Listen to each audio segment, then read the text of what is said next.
Welcome, friends. Welcome back to the kitchen. Now, I know a lot of people out there don't like Christmas cake. I happen to really love Christmas cake.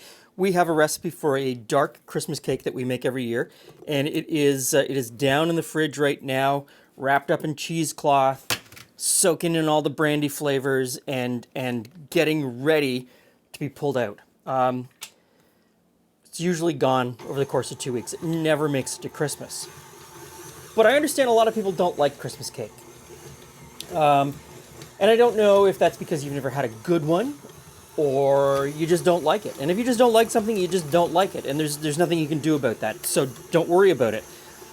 To that end, Julie's family always made this gumdrop cake for Christmas, for the Christmas sideboard. So this doesn't have all of the heavy fruit. It doesn't have all of the heavy spicing. It is a fairly light cake, and it uses these little baking gums. And these things are hard. They're not like a jujube. They're not soft like a jujube. They're hard. I get them here in Canada at the Bulk Barn. So the recipe is all written out on this little sheet of paper. And I've already got the butter going. And to that, we're going to add some sugar, and we'll just cream that butter and sugar together until it's light and fluffy. Now, in this bowl, I've got some flour, and I'm just going to sprinkle a little bit of flour over the gumdrops and into the cherries. I don't actually believe that this does anything, but I'll mix it in just because, you know, superstition. To the flour, I'm adding salt and baking powder. And we'll give that a little bit of a stir. Now, we'll crack the eggs into the mixer one at a time. And cracking them in one at a time, making sure that the egg mixes in thoroughly before you put in the next one. It actually all mixes together more quickly and better. You get a better emulsification than dumping them in all at once. Dump them in all at once, it gets kind of soupy, and the whole mixing action just doesn't happen. And the last egg.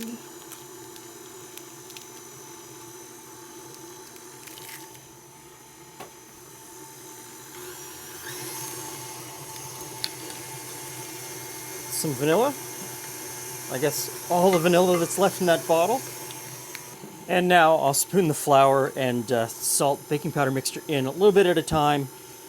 Let it mix in a little bit before I put in the next one. I mean, it's a cake. Cake method is a cake method for the most part. There are some outliers to cake methods, and there's some cake methods that vary a little bit that produce different results. But I think for this one, it's just cream, the butter, and sugar works best.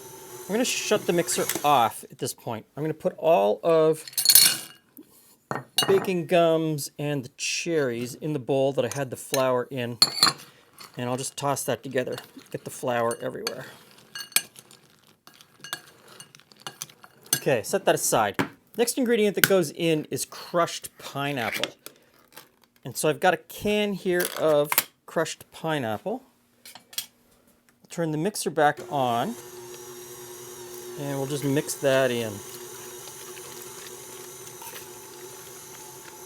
And then in go the cherries and the gumdrops. And at this point, it's mixed. Okay, I've got a 9x13 parchment sling in the bottom. It's greased, so it should all come out really easily.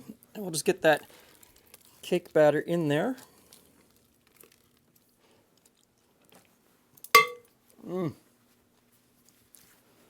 I love the pineapple flavor. I got a gumdrop too. Now it's stuck to my teeth.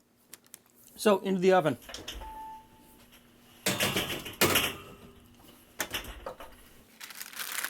Okay, super long bake. Hey, Glenn. Hey, Jules. Hey, friends. Oh, we got some cake. Oh, I recognize this wee sheet of paper.